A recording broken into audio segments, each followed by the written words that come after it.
everyone.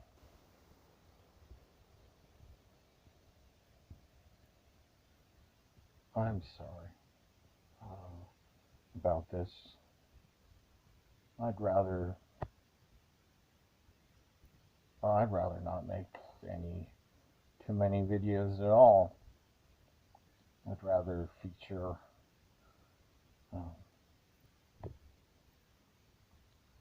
videography by my wife, by my eldest child. I have a lot of talent, and I'd rather record double rainbows or something fun and amusing. But I feel I have to speak, especially as I've already made a Periscope video, but this is on YouTube. The video titled "Important Changes to the Channel" by a user I will only refer to as MA or AM, with the called TRU. And it's about me. It's about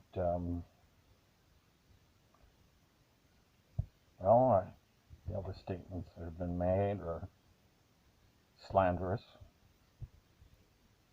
It was asserted that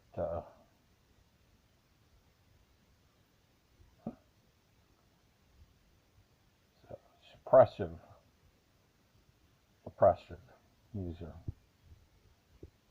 individual she talked to, I can't seem to find good recovery resource.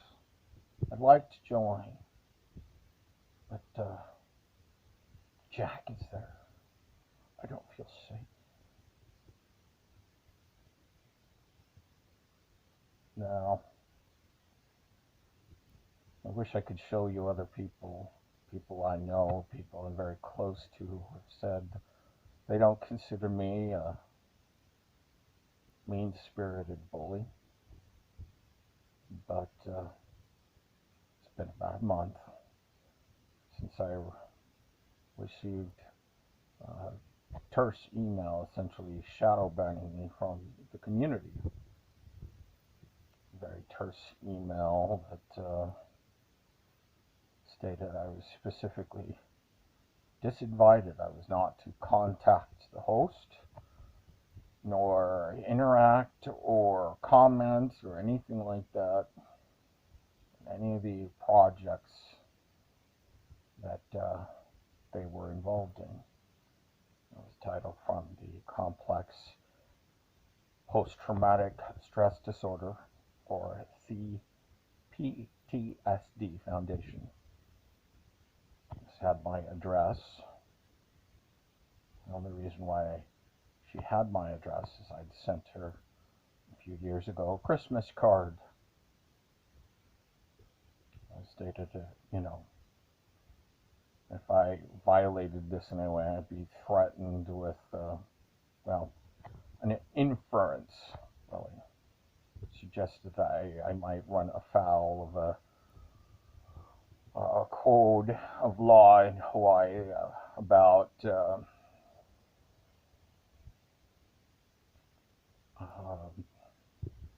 harassment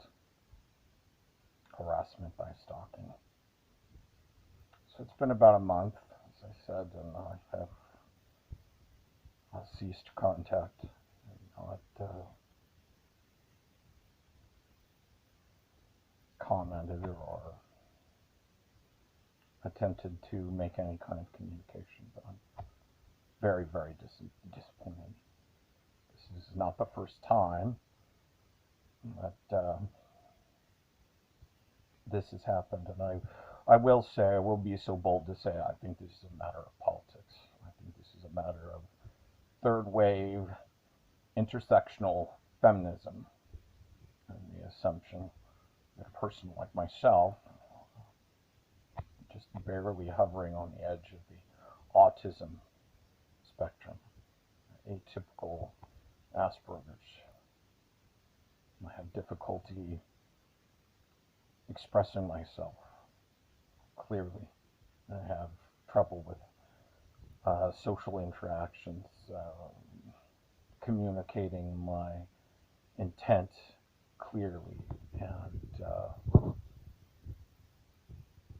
I have trouble being astutely aware, reading people's social cues. But it's simply assumed that, well, let's be honest. I've seen a lot in the movement, and it's like, unless men kiss our feet and do what we say, all over themselves to agree. If they don't, then they are oppressive, trying to make the narrative about themselves.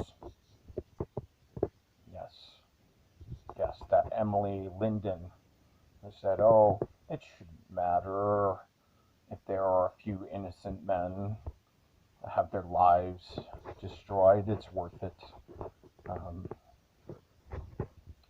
For the sake to get after these predators and rapists. And I interacted with this person, submitted my story of harassment to the Unslut Project, and a chat that she was hosting just assumed that I was some man barging in and making it all about myself. When I confronted her, it persuaded her that this was not the case. I didn't get much of an apology.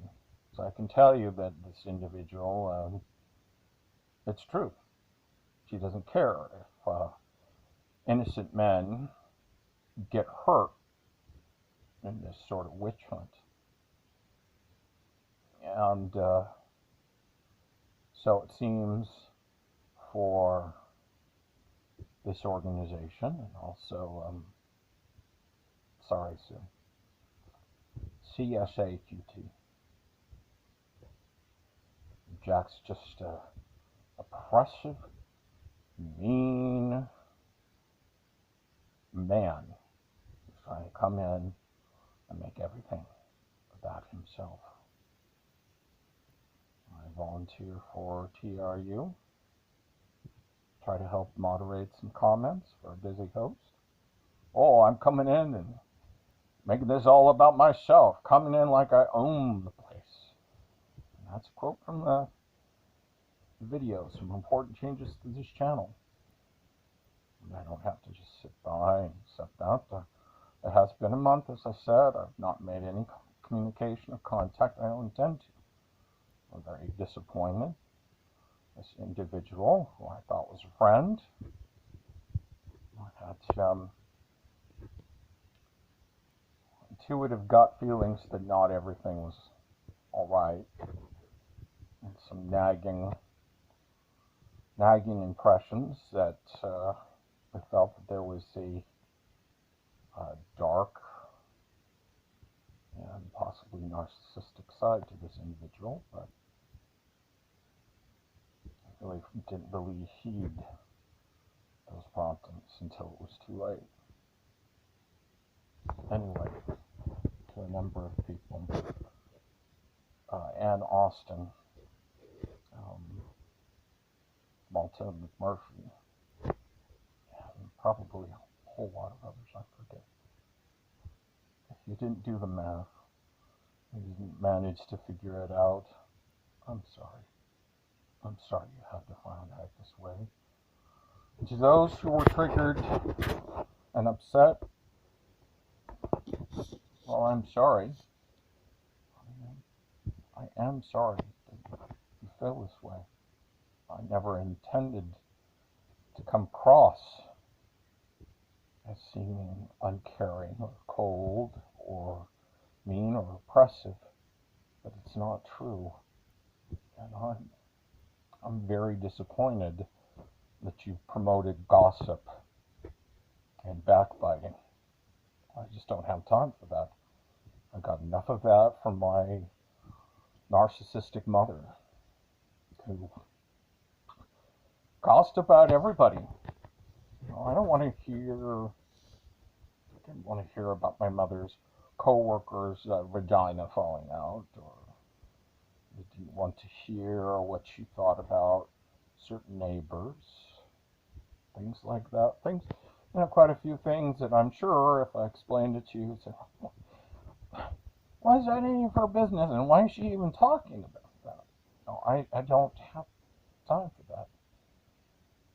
And I wish I had figured this out better for myself and walked away, but again, it's difficult for me. I'll excuse myself. I'm working on this to try to understand social cues, but sometimes I don't get it. And I wish that, there's times where people really hurt me too, but I don't want them to go away mad. I just want them to go away. And I wish that this same sentiment had been afforded me. It was a little bit more polite and merciful. But such as it is. Such as it is. And that's all I have to say about that.